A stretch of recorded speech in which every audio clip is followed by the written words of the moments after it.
ఇష్టానుసారం పోయి ఏదన్నా జరిగిందంటే ఏంటి ఇన్సూరెన్స్ రాదు ఏం రాదు. కాబట్టి హెల్మెట్ పెట్టుకొని తిరగండి.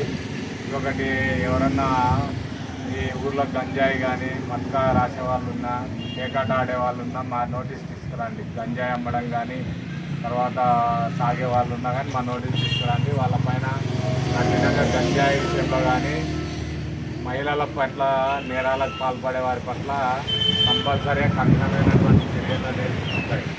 ఆ విధంగా లేకోకుండా ఇష్టానుసారం చేసే వాళ్ళు ఏదైనా ఉంటే మా నోటీస్ తీసుకురండి.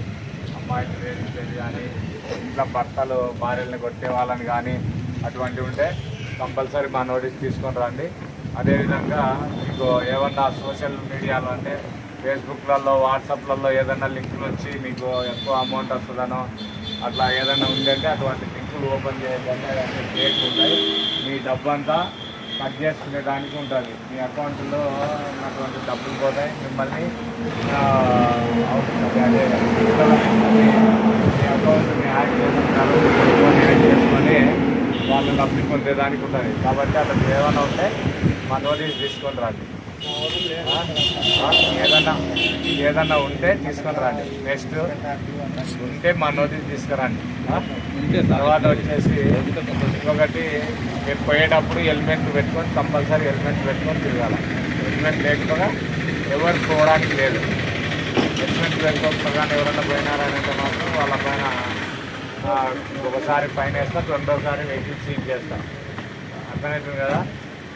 ఒకసారి ఫైన్ వేస్తాం, రెండోసారి వెహికల్ సీజ్ చేసి ఆర్టీఓకి రాస్తాం. తర్వాత మైనర్ డ్రైవింగ్ అంటే చిన్నపిల్లలకు కాలేజీ పోతున్నాడని, స్కూల్ పోతున్నాడని, పొలం పని పోతే మీరు పిల్లలకు ఇచ్చినారంటే మాత్రం వాళ్ళు ఏదైనా జరిగిందంటే ₹1 ఇన్సూరెన్స్ డబ్బులు కాదు కదా, ఏం కావు.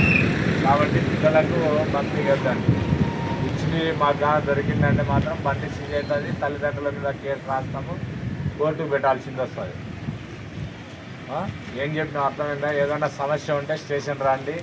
గలాటలు చేసుకున్నారంటే ఇబ్బందులు పడతారు. తర్వాత వచ్చేసి మీకు ఇప్పుడు రాబోయే ఎలక్షన్లో ఏదైనా ఫెస్టివల్స్ ఉన్నా కానీ ఏం సమస్య లేకుండా చేసుకోవాలా. ఏదైనా చేసుకున్నారంటే మాత్రం కఠినంగా ఉంటాయి. నెక్స్ట్ గంజాయి ఎవరన్నా అమ్మినా కానీ తాగే వాళ్ళు ఉంటే మా దృష్టికి తీసుకురండి. వాళ్ళపైన కఠినంగా ఉంటుంది. గంజాయి విషయంలో ఎలాంటి ములాద ఏం లేదు.